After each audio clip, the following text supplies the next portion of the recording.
In the news tonight, the death toll from a towering construction crane that collapsed yesterday into the Grand Mosque in Mecca rises to 107, and officials say the disaster will not prevent the Hajj going ahead. Egyptian President Abdel Fattah al-Sisi asked the oil minister to form a new cabinet within a week after the government submitted its resignation. And the German Chancellor defends her decision to allow thousands of unregistered refugees into the country, countering criticism that influx of migrants is spinning out of control.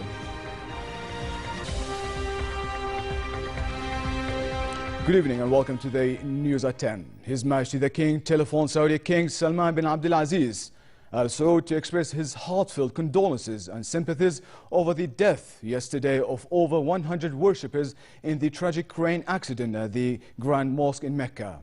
His Majesty said he was deeply saddened by the death of innocent people and wished the injured speedy recovery. King Abdullah earlier sent a cable of condolences to the Saudi monarch.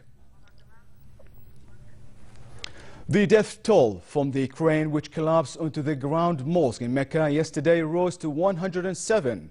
The huge crane crushed into a part of the Grand Mosque and punctured through the roof, sending down tons of cement on worshippers. Head of Saudi Arabia's civil defense authorities said heavy rain and strong winds of unusually high speed led to the uprooting of trees, the falling of panels and the collapse of the crane. He added that the number of victims could rise since as many as 238 people were injured in the accident. The accident comes less than 2 weeks before the annual Hajj pilgrimage, in which up to 2 million people are expected to perform. Saudi officials say the crane disaster will not prevent the Hajj going ahead. His Majesty King Abdullah returned home following a work visit to China and South Korea, where he held talks with the two countries' leaders and met with economic players from both sides to enhance bilateral levels of cooperation with Jordan. In China, where Jordan took part in the China Arab States Expo, a number of agreements worth $7 billion were signed in the areas of oil shale, renewable energy, electricity generation, railways, as well as training. King Abdullah and Chinese President Xi Jinping attended the signing of a 14 million JD's technical and economic cooperation grant and an agreement on the establishment of higher education institutions in applied technology. In the Korean capital Seoul, His Majesty and Korean President Park Geun-hye discussed ways to boost bilateral ties, in addition to ongoing regional and international developments. The two leaders also attended the signing of a memorandum of understanding in the energy sector.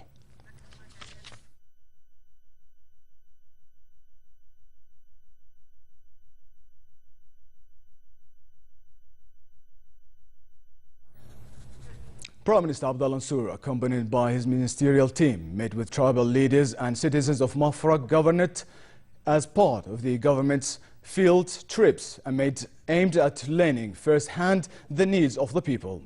As the host of one of the largest Syrian communities, Mansur pledged the government will see many future developmental projects. He said history will remember Jordan's efforts towards Syrian refugees and urged Mafraq residents to treat them well.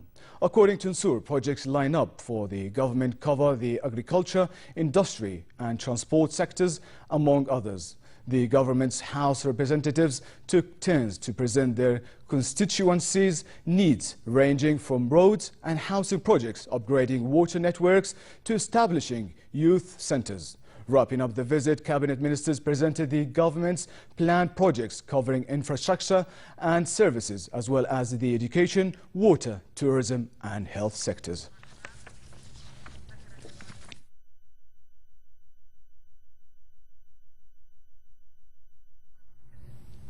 Two Russian planes carrying 80 tons of humanitarian aid arrived at Basel al-Assad airport in the Syrian city of Latakia. Russian state media said the relief aid is presented to the Syrian people from the state of Russia. The two planes landed amid reports that Moscow has been building up its military presence and support in the country, which the Syrian government has dismissed. Russia said it has been sending military equipment to Syria to help the government fight Daesh group and has also sent experts to train the Syrian army to use the equipment. In the ongoing fight against Daesh, the US-led coalition launched 22 airstrikes in Iraq and 3 in Syria, according to a statement by the Combined Joint Task Force released today. In Iraq, strikes near Tuz, Kirkuk, Ramadi, Mosul and other locations hit tactical units and fighting positions, destroying buildings and weapons belonging to the terrorist group. While in Syria, 2 airstrikes targeted Daesh crude oil collection points near Abu Kamal and another in Al-Hasaka.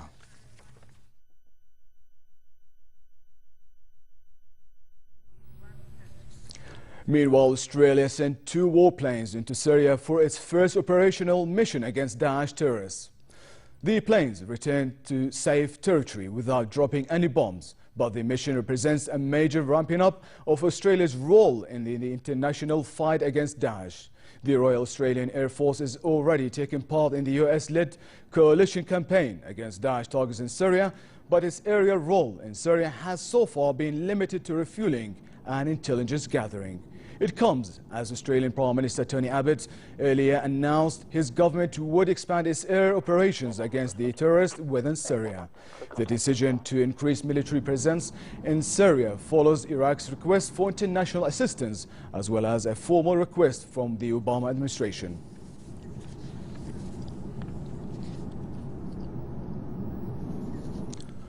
Warplanes from the Saudi-led alliance bombed Yemen's Houthi-held capital Sana'a, continuing nearly a week of relentless bombardment of the city in over 5 months of war.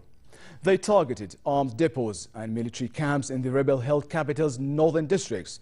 They also struck the rebel-held presidential residence and what appeared to be a defense ministry maintenance base in the capital. The heavy bombardments come ahead of expected UN-mediated peace talks between Yemen's warring factions. The talks to be convened in Oman next week by the special envoy of the Secretary General for Yemen are the second major negotiations aimed at ending the war.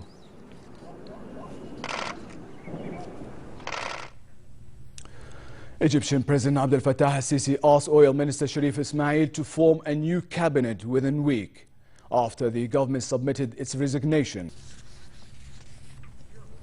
German Chancellor Angela Merkel urged member states of the European Union to share the responsibility of taking in refugees seeking protection.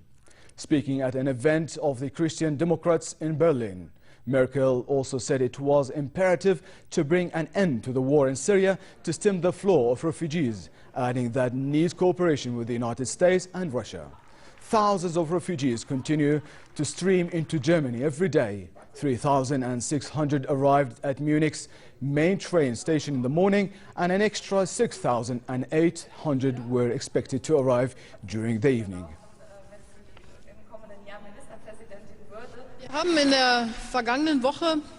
We took a decision in the past week during an emergency situation. I think it was the right decision. I am deeply convinced.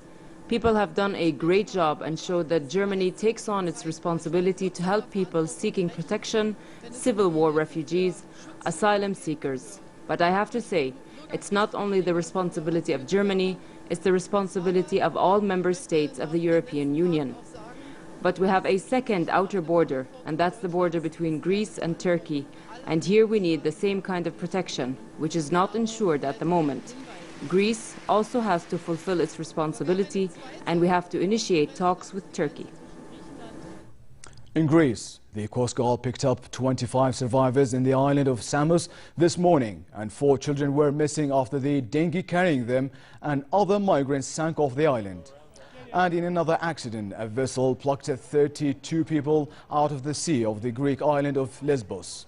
The UN Refugee Agency estimates over 300,000 people have arrived by sea in Greece, about half of them Syrians fleeing the war.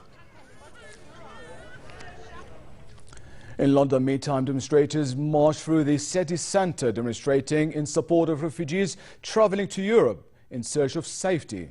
Demonstrators questioned why doesn't Australia take in refugees and expressed shock at what is going on in Hungary. Britain has so far taken in only 216 Syrian refugees under a UN-backed relocation scheme. About 5,000 other Syrians who have made their own way to Britain have been granted asylum. The world of a glitter and glamour and the New York Fashion Week. The shows. French fashion house Givenchy unveiled its spring 2016 collection before a crowd of A-list celebrities. The collection of over 80 items was mainly made up of black and white looks for men and women. Lace detail was found on dresses, tops and skirts. Towards the end of the show, creative designer Riccardo Ticci also debuted a new collection of embellished headpieces paired with the evening gowns.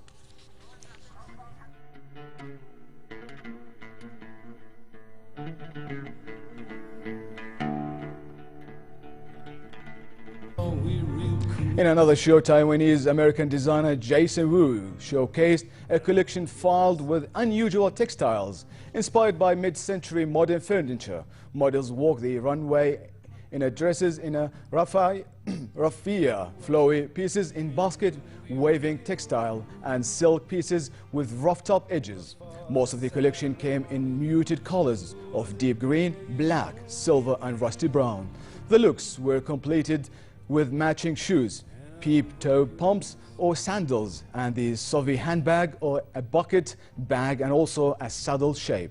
The New York Fashion Week runs through September 17.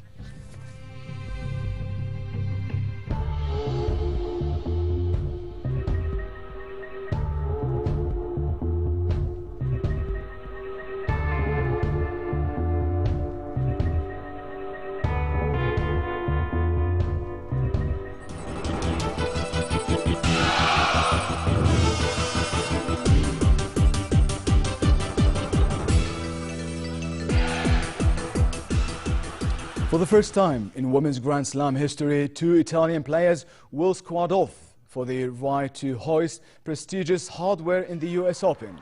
Flavia Pennetta upset number. The 33-year-old had 2 wins from completing the calendar Grand Slam, but lost to 6-6-4, 6-4 to unseeded Italian Roberta Vinci in the semi-finals. Williams went into yesterday to his graphs in 1988 sweep of all 4 majors. And George Lorenzo kept up the pressure on championships leader and Yamaha teammate Valentino Rossi by taking pole position for tomorrow's San Marino MotoGP. The Spaniard secured his 3rd pole of the season ahead of Honda's Marc Marquez of Spain, the defending champion, and Italian Rossi. Lorenzo timed 1 minute 32 and 14 seconds to beat Marquez's 2013 pole record by almost 0.8 seconds. Rossi, the 9-time world champion, claimed only the 3rd front row start of the season, while Honda's Dani Pedrosa of Spain was 4th. And finally, for a quick look at the weather forecast, a slight drop in temperatures is expected tomorrow, but it remains relatively hot in Amman and the hilly areas and hot in other parts of the kingdom. Light rain is also expected, while winds will be northwesterly moderate to brisk. The Gulf of Aqaba should expect hot conditions with possible light rain, while winds will be northwesterly moderate to brisk and seas calm. Next are the lows and highs for tonight and tomorrow.